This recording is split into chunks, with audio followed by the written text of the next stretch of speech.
السلام علیکم ورحمۃ اللہ وبرکاتہ۔ الحمدللہ نحمدہ ونستعینہ ونستغفرہ ونعوذ باللہ من الشیطان الرجیم، بسم اللہ الرحمن الرحیم۔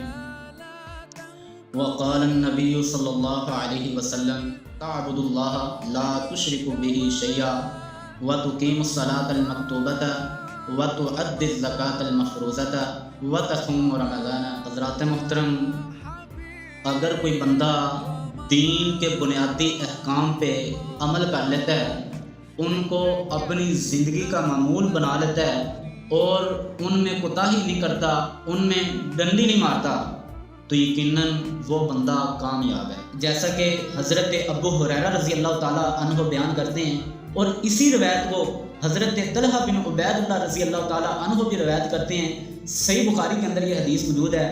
حضرت ابو ہریرہ رضی اللہ تعالیٰ عنہ بیان کرتے ہیں کہ اللہ کے رسول صلی اللہ علیہ وسلم کی خدمت کے اندر ایک دفعہ ایک اعرابی آ گیا، آ کے عرض کرتا ہے، اللہ کے رسول مجھے کوئی ایسا عمل بتائیں جس پہ میں عمل کروں تو میں جنت کے اندر داخل ہو جاؤں۔ تو اللہ کے رسول صلی اللہ علیہ وسلم نے فرمایا، تعبد اللہ لا تشرک بہ شیئا وتقیم الصلاۃ المکتوبۃ وتؤدی الزکاۃ المفروضۃ وتصوم رمضان۔ اللہ کے رسول صلی اللہ علیہ وسلم نے فرمایا کہ تم اللہ کی عبادت کر، اللہ کے ساتھ کسی کو شریک نہ ٹھہرانا، وتقیم الصلاۃ المکتوبۃ، اور فرضی نماز جو اللہ نے لکھ دی ہے تم پر اس کو قائم کر لے، 5 وقت کی نماز پڑھا کر، وتؤدی الزکاۃ المفروضۃ، اور فرضی زکوٰۃ جو ہے اس کو ادا کر، وتصوم رمضان، اور رمضان المبارک کے آنے پہ رمضان کے روزے رکھا کر۔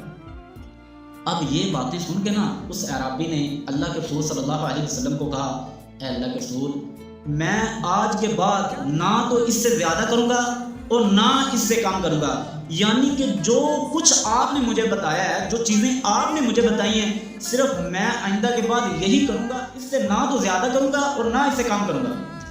تو جب وہ واپس چلا گیا نا تو اللہ کے رسول صلی اللہ علیہ وسلم نے فرمایا، اے میرے صحابہ، اگر تم میں سے کوئی بندہ اہل جنت میں سے کسی بندے کو دیکھنا چاہتا ہے، کسی جنتی آدمی کو دیکھنا چاہتا ہے، تو وہ اس بندے کو دیکھ لے، قربان جائے۔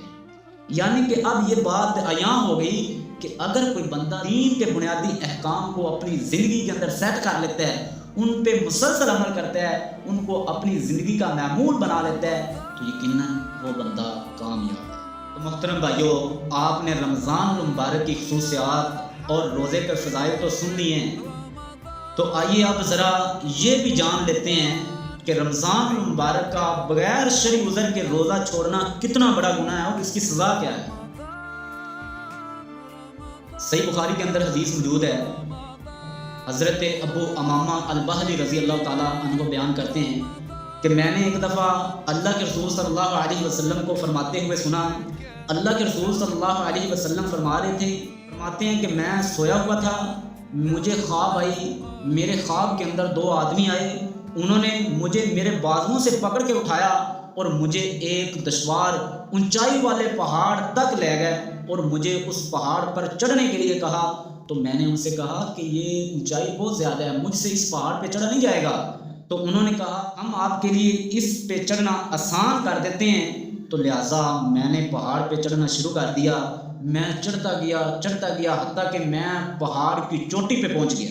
تو میں نے کچھ لوگوں کی چیخنے چلانے کی آوازیں سنی، تو میں نے ان سے دریافت کیا کہ یہ آوازیں کس کی ہیں، یہ چیخنے چلانے کی آوازیں کس کی ہیں؟ تو انہوں نے کہا کہ یہ جہنمیوں کی آہ و بکا کا شور ہے۔ لہٰذا پھر مجھے تھوڑا سا اور آگے لے جایا گیا تو میں نے کیا دیکھا کہ کچھ لوگوں کو الٹا لٹکایا ہوا ہے اور ان کی باچھیں چیر دی گئی ہیں جن سے خون بہہ رہا ہے۔ میں نے پوچھا کہ یہ کون لوگ ہیں، ان کو یہ عذاب کیوں ہو رہا ہے؟ تو انہوں نے کہا کہ یہ وہ لوگ ہیں جو رمضان المبارک کے اندر روزہ نہیں رکھا کرتے تھے، رمضان المبارک کے اندر بھی یہ ٹھوسا کرتے تھے، کھایا کرتے تھے، اس وجہ سے ان کو یہ عذاب ہو رہا ہے۔ اللہ۔ تو محترم بھائیو، اللہ رب العالمین سے دعا ہے کہ اللہ ہمیں رمضان المبارک کی قدر کرنے کی توفیق عطا فرمائے اور اس کے روزے باقاعدگی کے ساتھ رکھنے کی توفیق عطا فرمائے۔ وآخر دعوانا ان الحمد للہ رب العالمین۔